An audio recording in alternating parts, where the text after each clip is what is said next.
Olá a todos, um grande abraço. Mais uma vez um prazer estar com vocês aqui para mais uma palestra do Fraternidade. E hoje nós vamos falar do tema acerca da pena de morte, que está no livro Cartas e Crônicas, no capítulo 21 do livro Cartas e Crônicas. Quem quiser, quem puder depois, dá uma lidinha que vai ajudar também no entendimento daquilo que a gente for falar hoje. Mas antes de mais nada, nós vamos fazer uma leitura. Eu escolhi hoje a leitura do livro Pão Nosso, no capítulo 44, que se chama Curas. E ele começa com uma citação de Jesus, em Lucas, capítulo 10, versículo 9. E curai os enfermos que nela houver e dizei-lhes, é chegado a vós o reino de Deus. Realmente, Jesus curou muitos enfermos e recomendou-os de modo especial aos discípulos. Todavia, o médico celestial não se esquivou de requisitar ao reino divino quantos se restauram nas deficiências humanas.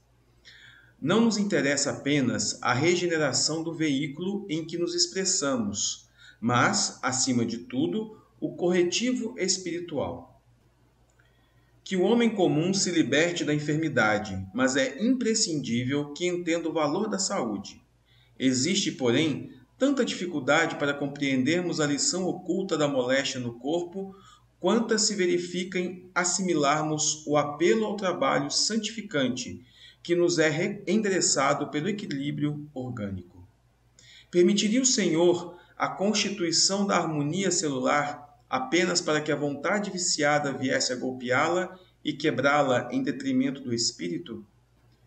O enfermo pretenderá o reajustamento das energias vitais, entretanto, cabe-lhe conhecer a prudência e o valor dos elementos colocados à sua disposição na experiência edificante da terra. Há criaturas doentes que lastimam a retenção no leito e choram aflitas, não porque desejem renovar concepções acerca dos sagrados fundamentos da vida, mas por se sentirem impossibilitadas de prolongar os próprios desatinos. É sempre útil curar os enfermos quando haja permissão de ordem superior para isso. Contudo, em face de semelhante concessão do Altíssimo, é razoável que o interessado na bênção reconsidere as questões que lhe dizem respeito, compreendendo que raiou para seu espírito um novo dia no caminho redentor.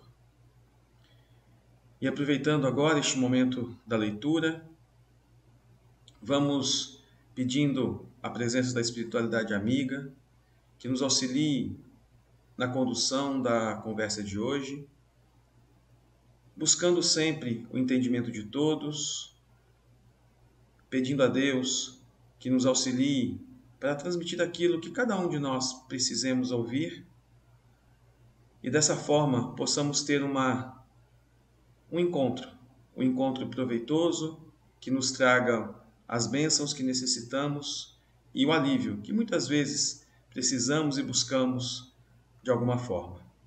Agradecemos a oportunidade bendita do trabalho e pedimos que possamos juntos entender um pouquinho mais da mensagem que nos foi trazida por Jesus. Que assim seja. E como já comentei hoje, nós vamos falar do capítulo 21 do livro Cartas e Crônicas acerca da pena de morte. E no livro ele começa com o seguinte texto: não será justo subtrair o corpo ao espírito que se fez criminoso? Subtrair o corpo ao espírito que se fez criminoso. Ou seja, eu estou retirando desse espírito a chance de conseguir continuar vivendo nessa encarnação para, quem sabe, talvez, redimir-se daquilo que fez. Então, voltando na frase agora toda. Não será justo subtrair o corpo ao espírito que se fez criminoso? Será lícito permitir a comunhão de um tarado com as pessoas normais? E aí a gente precisa se perguntar, né? Será que a gente está usando de verdade o nosso corpo da maneira correta também? Será que nós temos o direito e temos a sabedoria para julgar alguém que fez alguma coisa se ele merece ou não continuar vivendo? Se ele merece ou não continuar vivendo? Está nas nossas mãos ou nas mãos da justiça dos homens determinar se alguém pode ou precisa morrer por causa de um ato que fez? Somos nós os julgadores corretos? Ou será que Deus é um melhor julgador para questões desse tipo, né? E aí no livro ele continua da seguinte maneira: a execução de uma sentença de morte, na maioria dos casos, é a libertação prematura da alma que se arrojou ao despenhadeiro da sombra. Então, nós estamos falando aqui, é a libertação dessa alma, daquele corpo que vai morrer, porque a alma não morre, de forma prematura, ou seja, não estava na hora. Por pior tenha sido aquilo que ele veio a fazer, não estava na hora dele desencarnar. Essa sentença de que ele precisa morrer porque fez alguma coisa não pode estar nas nossas mãos, de seres ainda imperfeitos, para que possam tomar esse tipo de decisão. E sabemos que só a pena de viver na carne é suscetível de realizar a recuperação daqueles que se fizeram réus confessos diante dos tribunais humanos. Porque, pessoal, é aqui na Terra, é reencarnado que essa pessoa vai poder se redimir. Obviamente, ela vai precisar passar pelas punições legais que a justiça terrena já tem para casos desse tipo. Punições estas que não podem chegar até a questão do desencarne, ou seja, da morte dessa pessoa. Isso não é decisão nossa. Porque se essa pessoa se mantiver reencarnada, ter as penalidades que ela precisa passar aqui na Terra, e quem sabe depois, a partir dessas penalidades, ou a partir deste aprendizado, será que não é aí que ela vai recomeçar? Transformar um pouquinho do que ela é, por pior do que ela já tenha feito, ela vai ter a chance de recomeçar, ela vai ter a chance de caminhar e tentar fazer melhor a partir de então.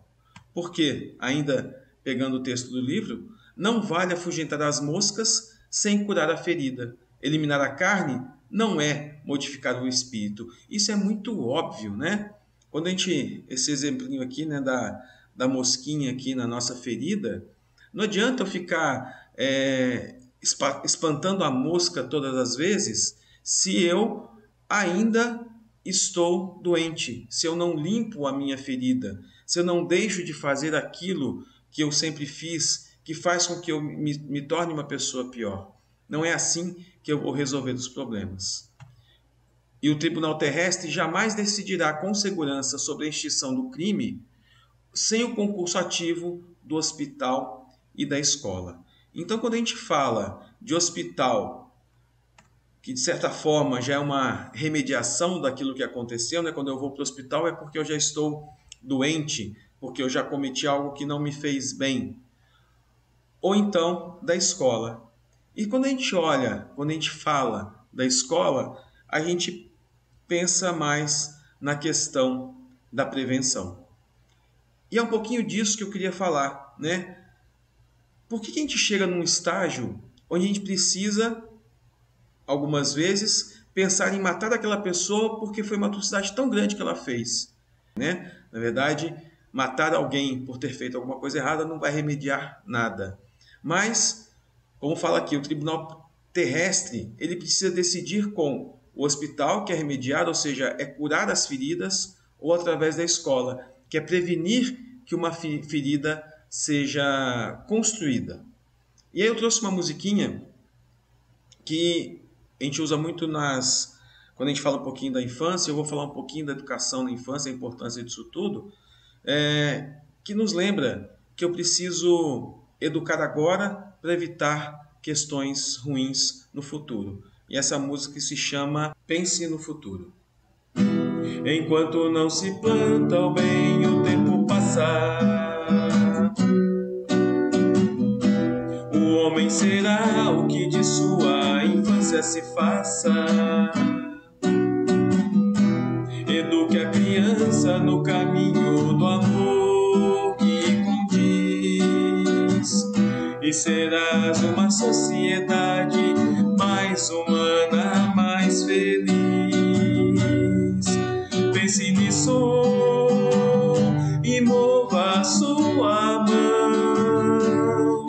Sinto o início dessa nova era da regeneração. Criança evangelizada, humanidade transformada. Criança evangelizada, humanidade transformada. E mesmo com as dificuldades futuras, será uma criança esclarecida e segura, e ao crescer um cidadão, bons hábitos formados e amor no coração, e amor no coração. Pense nisso e mova a sua mão. Sinto o início dessa nova era da regeneração. Criança evangelizada, humanidade transformada. Criança evangelizada, humanidade transformada, transformada.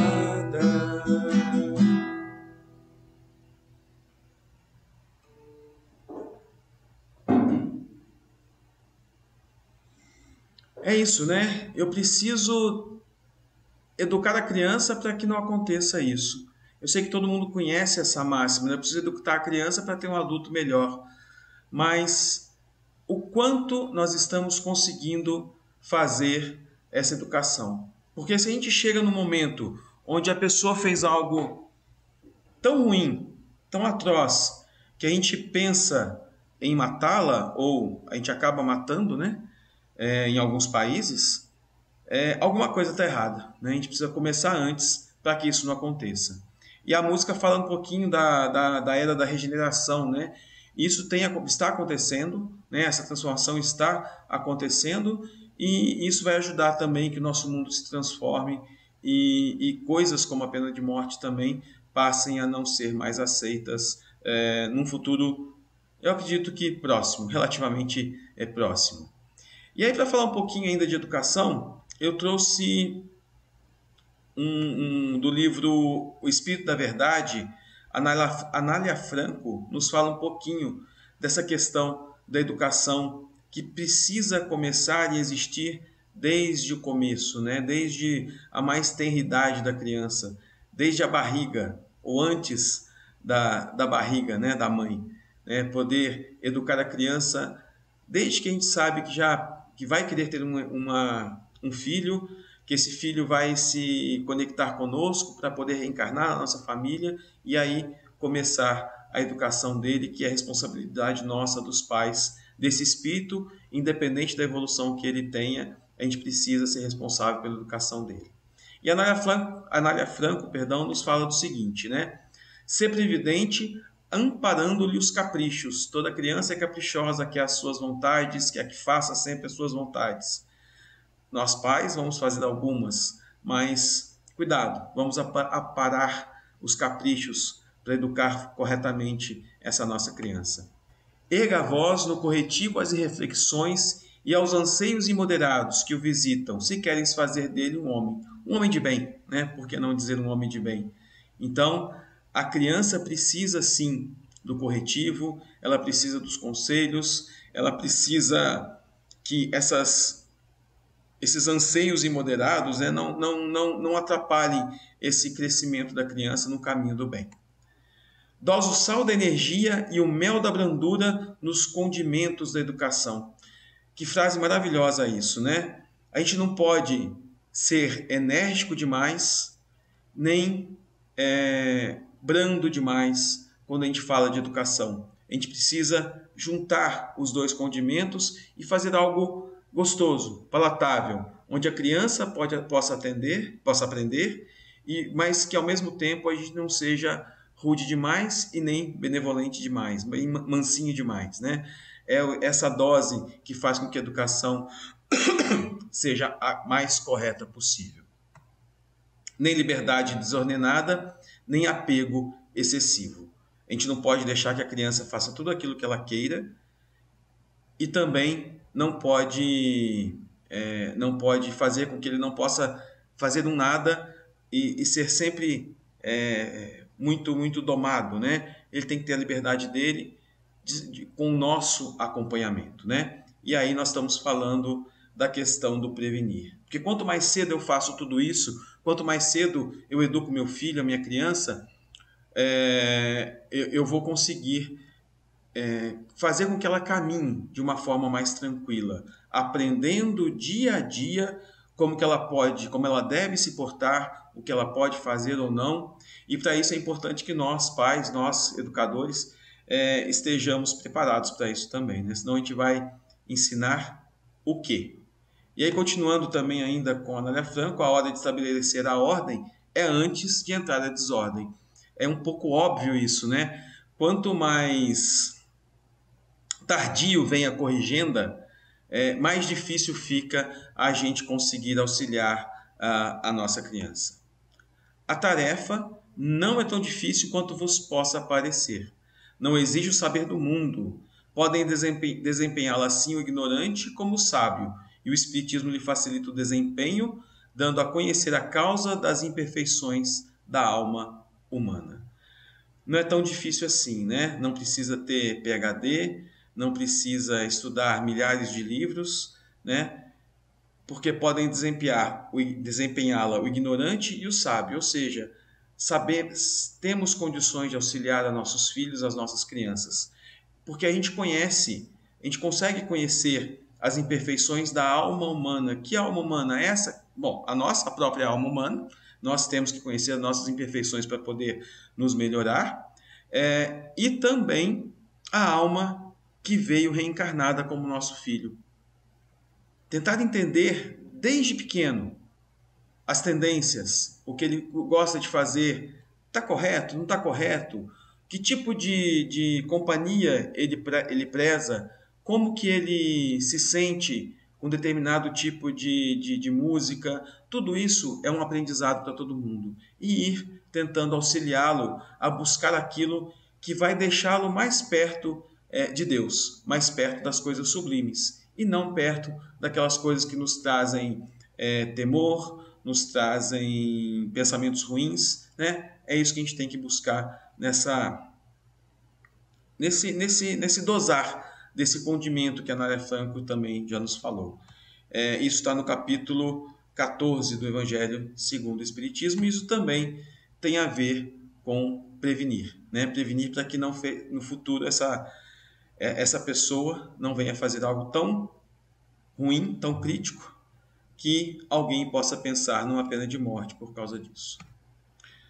Então, voltando ao nosso livro Cartas e Crônicas, a função da justiça penal dentro da civilização considerada cristã é, acima de tudo, reeducar. Sem o entendimento fraterno na base de nossas relações uns com os outros, não nos distanciaremos do labirinto de Italião, olho por olho, dente por dente. Do jeito que eu maltratei alguém, eu vou ser maltratado da mesma forma, né? Que pretende converter o mundo em eterno sorvedouro de males renascentes. E é óbvio, gente, que apesar de que está falando que a função da justiça penal é acima de tudo, reeducar, nós sabemos que hoje não é isso que acontece. Nossas instituições não estão preparadas para reeducar e muitas vezes as pessoas saem de institutos penais piores do que estão. Então isso é algo que a gente precisa melhorar, precisa transformar, né?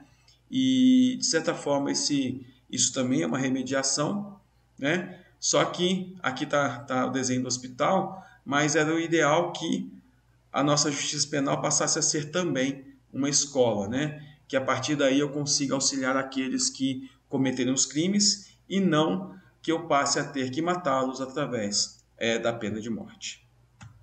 E a educação, então, é a mola do processo de redimir a mente cristalizada nas trevas. A educação, então, vai fazer essa transformação através do trabalho. O trabalho é fundamental, não somente para aqueles que estão libertos, né, estão no convívio social, é importante o trabalho, mas o trabalho também nas instituições penais, né? as provas que nos são impostas pela justiça divina, aquilo que a gente quer nos certificar que melhoramos, as expiações, onde a gente vai resgatar aquilo que fizemos, então isso é uma forma de educação também, e é o progresso que faz com que a gente aprenda e se redima, e o convívio principalmente no lar. E aí eu trouxe do livro Vida e Sexo, de Emmanuel, que ele fala o seguinte, e é importante: de todos os instintos sociais existentes, de todos os institutos sociais existentes na Terra, a família é o mais importante do ponto de vista dos alicerces morais que regem a vida. Então, e a gente vai perdão, aproveita para lembrar a campanha, né, da FEB, né, o melhor é viver em família, aperte mais esse laço. Essa é a ideia para que a gente possa se unir, trabalhar juntos e ter uma sociedade melhor a partir da educação desde pequena, a educação desde a mais tenra idade. Falando de família, vamos falar um pouquinho do relacionamento familiar, né? A família, pessoal, é, sem dúvida alguma, o ambiente educativo mais importante do planeta. Ela é necessária para que a gente consiga, desde as bases, essa convivência de aprendizado, de educação e de aprimoramento. Base do processo evolutivo do espírito, pois tudo começa na família, né? O nosso aprendizado, as nossas alegrias, as nossas tristezas estão com base no processo que a gente vive na nossa família. Encontro daqueles com quem nos comprometemos, seja para o lado feliz, onde temos espíritos simpáticos, ou às vezes para o lado um pouco mais complicado, onde temos espíritos que não se dão muito bem, reencarnando na mesma família para poder aprender. Os pais, os principais educadores e referências, deveriam ser referências morais para as crianças. E ensinam, principalmente pelo exemplo. Então, pais, precisamos nos melhorar para podermos trazer e entregar para os nossos filhos melhores ensinamentos. Então, ensinam, principalmente pelo exemplo, aquilo que é certo e é errado. Bom, e aí voltando para o texto do livro Cartas e Crônicas, não é morrendo que encontraremos facilidade para a reconciliação. Se a gente não se reconciliar enquanto estamos aqui na Terra, não quer dizer que depois que a gente desencarnar a gente vai conseguir. Ainda mais numa situação de pena de morte, onde a gente é arrancado, né, dessa vida, onde a gente poderia tentar reconciliar com aquele que ou não gosta da gente, a gente não gosta dele, onde a gente tem alguma rusga em cima disso, né? É aprendendo com as rudes lições do educandário de matéria densa, que é aqui na Terra, né, que se nos apuram as qualidades morais para a ascensão do espírito. Não é à toa que a gente reencarna. A reencarnação nos traz a oportunidade de aprender, a oportunidade de se redimir e se transformar. Então é aqui que a gente precisa buscar o nosso aprimoramento e o nosso burilamento. Através do estudo da pena de morte, isso não acontece, né? E a gente precisa lembrar sempre da passagem de Jesus, da mulher adúltera que iria ser apedrejada, e Jesus pediu para que aquele que não tivesse pecados atirasse a primeira pedra. E o resultado foi que cada um percebeu quão errado também era e começou a se retirar da cena, deixando a mulher sozinha com Jesus. E aí ele termina com essa frase, né? Mulher, onde estão os que te acusavam? Ninguém te condenou? Não, Senhor. Disse-lhe então Jesus: também eu não te condenarei. Vai-te e de futuro não tornes a pecar. E aí nesse finalzinho aqui está uma parte muito importante, né? Sim, Jesus perdoou, mas pediu à mulher que não tornasse a pecar. Porque se a gente continuar insistindo no erro, não adianta a gente ficar pedindo perdão toda hora, se a gente continuar fazendo as mesmas coisas erradas, continuar fazendo aquilo que não deveríamos fazer. E aí, para a gente já ir terminando, eu trouxe uma outra parte do texto do capítulo 22, do Cartas e Crônicas, que nos fala o seguinte: Se você demonstra interesse tão grande na regeneração dos costumes, defendendo com tamanho entusiasmo a suposta legalidade da pena de morte, vasculhe o próprio coração e a própria consciência e verifique se está isento de faltas. Se você já superou os óbices da animalidade, adquirindo a grande compreensão a preço de sacrifício, estimaria saber se terá realmente coragem para amaldiçoar os pecadores do mundo, atirando-lhes a primeira pedra. E aí, retomando, né, a passagem de Jesus, que eu acabei de relembrar muito en passant para todo mundo. Mas, sim, a nossa evolução nos tornará um dia anjos. E é essa música que eu queria terminar para que todos nós relembremos que estamos hoje em evolução, somos ainda muito imperfeitos, temos muitas coisas a aprender, a aprimorar, mas de verdade nós chegaremos um dia à plenitude espiritual, espíritos perfeitos também. E aí vem essa música para terminar, que se chama Anjos, e ela nos fala que um dia todos nós seremos anjos.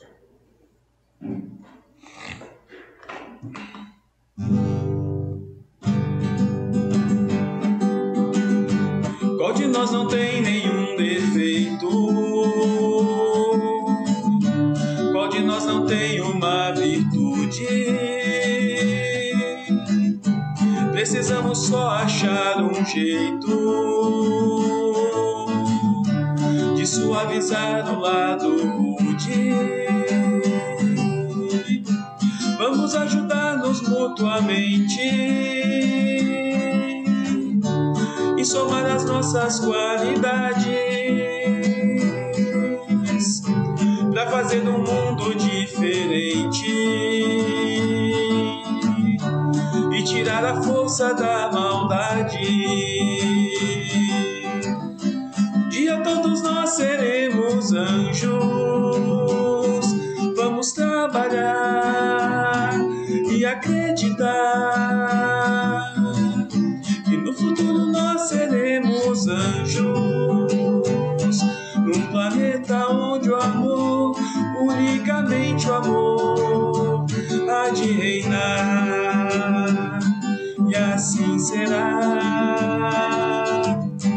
A felicidade só começa quando cessam as desigualdades, quando todos compartilham sonhos e não usam mal a liberdade. O mestre falou: sede perfeitos, e nos ensinou essa lição, que somente o amor será eterno. Nele está a nossa salvação. Um dia todos nós seremos anjos. Vamos trabalhar e acreditar que no futuro nós seremos anjos, num planeta onde o amor, unicamente o amor, há de reinar, e assim será. É isso, pessoal. Todos nós seremos anjos um dia. Mesmo que erremos aqui e ali, às vezes um pouco mais do que a gente necessitaria, mas passo a passo, pouco a pouco, a gente vai conseguir se transformar e a gente vai conseguir se melhorar. Então essa é a mensagem de hoje, que todo mundo tem seus erros, todo mundo tem suas dificuldades. Um dia todos nós vamos passar por isso, né? Esquecer aquilo que a gente fez de errado, aprender com aquilo que a gente fez de errado e nos transformarmos em pessoas melhores. E a questão da pena de morte só atrapalha, porque ela interrompe uma encarnação que poderia ter sido, mesmo com uma atitude muito ruim que a pessoa fez, essa encarnação poderia ainda transformá-lo numa pessoa melhor de alguma forma. E quando ele é morto, isso não se faz, isso não acontece. Então precisamos deixar que as pessoas vivam para que elas possam se redimir, e Deus sabe o que faz, a espiritualidade superior sabe o que faz e sabe cuidar e auxiliar aqueles que acertam e que erram também, porque eles também serão anjos um dia. E assim vamos pedir mais uma vez a presença da espiritualidade amiga, que nos auxilie mais uma vez nessa semana, para que possamos continuar caminhando, continuar nos transformando em pessoas melhores, buscando sempre os ensinamentos de Jesus e buscando sempre trabalhar naquilo que fazemos de errado para nos transformarmos em pessoas melhores. E que assim possamos auxiliar aqueles que necessitam e com certeza nos auxiliarmos, porque nós também necessitamos de ainda muito aprendizado. Obrigado, Senhor, nos auxilie sempre, que assim seja.